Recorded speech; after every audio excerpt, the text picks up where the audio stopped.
effect, and the Fourth Republic was officially established.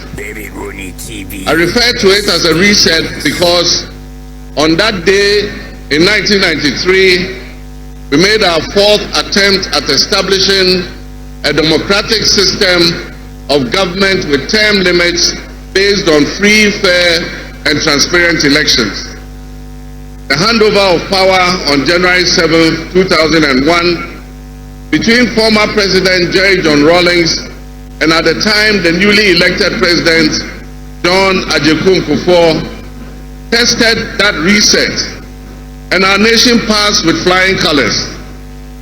So today, with my induction as the new President of the Republic of Ghana, history is being made once again. And it is a history worth repeating every 4 years with each newly elected president. Today, we're also making a different kind of history. One that speaks to our maturity as a democracy, a nation of citizens enfranchised with the authority at the polls to determine their political future. Today's exercise between the outgoing President, His Excellency Nana Addo Dankwa Akufo-Addo, and I feels a bit like a deja vu. That is because 8 years ago to this day, on January 7, 2017, we shared this same space and performed this same transitional exercise. At the time, I was the outgoing President, having served one term, and he was the incoming President, having been given a mandate by the people of Ghana to lead this great nation of us. He and I both understood on that day, as I'm sure we are today, that it is the people of Ghana that we are elected to serve. Somehow, it seems fitting that it is with Nana Akufo-Addo that I twice shared this stage and this unique historical distinction, because Nana Akufo-Addo and I began our national political careers in Parliament in the same year, 1996. He has always greeted me with warmth, a firm handshake and a smile, and he is perhaps the only person in my life who has persistently chosen to call me Johnny. While we belong to opposing political parties, we shared a sense of mutual respect.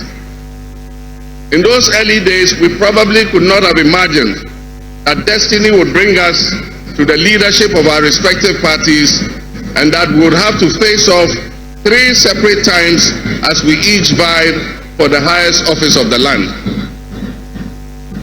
Nana, as this will be our final meeting under these circumstances, and as I look back on the journey we have traveled together, 2 much younger men who entered Parliament together with a full head of black hair, and you with the same bald head and round eyeglasses, I have to say that you have, without exception, been a worthy opponent.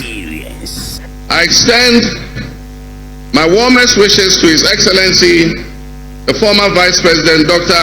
Alhaji Mahmoud Bawumia. It was a grueling campaign, and we gave it our all. Your sportsmanship in making an early concession eased tensions and contributed to the early conclusion of the electoral contest. I wish you all the best in your endeavors.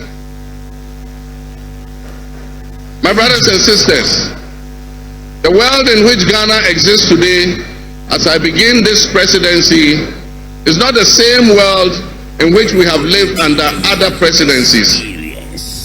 There are tensions and conflicts that have not previously existed between nations.